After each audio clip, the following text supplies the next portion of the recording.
Делегация Общественной палаты России первым посетила музей Второй Плиевской школы. Он посвящен герою России Сулумбеку Асканову, человеку, подвиг которого знает вся страна. Он один из тех, о ком можно и нужно говорить.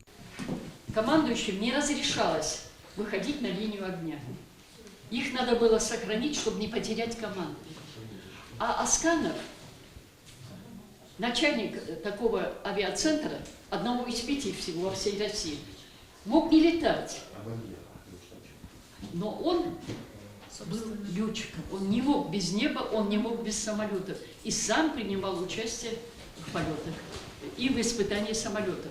Его история жизни – готовый сценарий для захватывающего кино. 7 февраля 1992 года во время тренировочного полета в самолете, за штурвалом которого сидел генерал-майор Асканов, отказала система управления. МиГ-29 падал. Но даже в абсолютно безнадежной ситуации у пилота был шанс выжить, катапультироваться. Когда летчик вышел из густой облачности, он увидел перед собой стремительно приближающиеся огни населенного пункта. Асканову удалось осуществить сложный маневр и увести самолет от жилых домов. Боевая машина рухнула в 50 метрах от крайнего дома в поселке Хворостянка Липецкой области.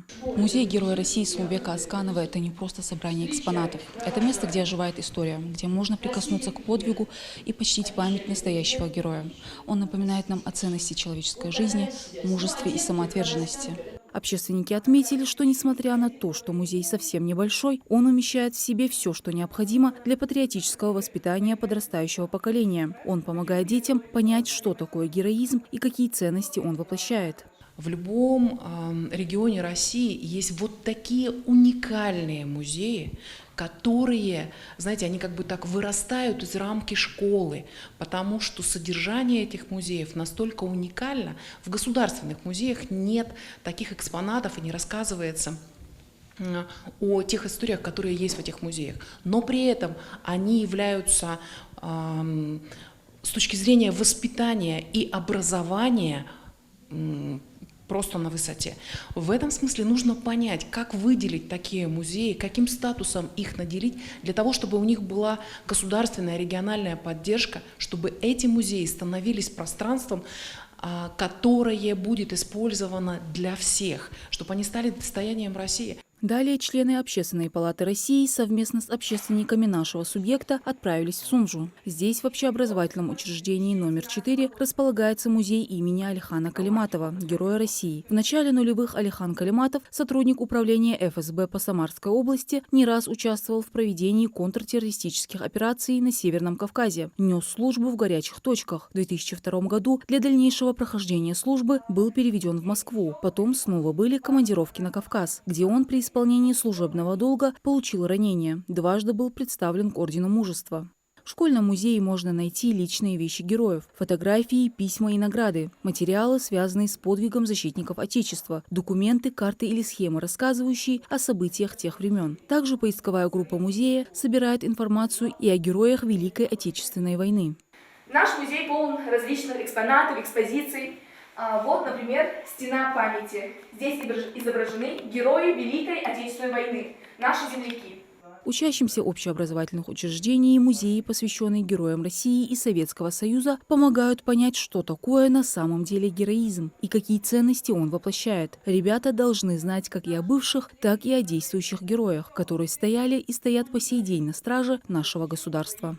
Уникален наш музей тем, что все экспонаты собраны и созданы руками учащихся, учителями и жителями микрорайона.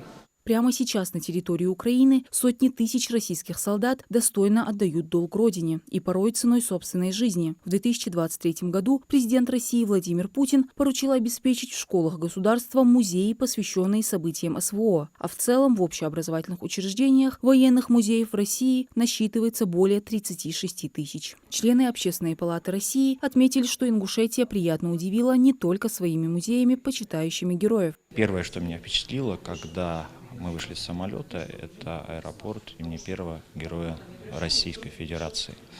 И потом, куда мы в Магасе приехали, я смотрю, очень много объектов именные. Улицы названы в честь почетных жителей, героев. Герои – это не только те, кто в погонах, это и те люди, кто своим трудом создает все вокруг нас. Инициатива провести такие экскурсии в Ингушетии появилась на секции форума сообщества, который прошел в 2024 году. Я считаю, это очень важно, когда сегодня большое внимание уделяется патриотическому воспитанию, видеть вот такие музеи. Первого героя России Сулумбека Асканова. Сегодня мы находимся в школе, где музей имени Алихана Калиматова. Люди гордятся, что вот такие люди являются выходцами, односельчанами, земляками их. Члены Общественной палаты России также посетят школьные музеи в Кантышево и Зязиков-Юрте. Мадина Цора, Билал Ахильгов, Магаз 24.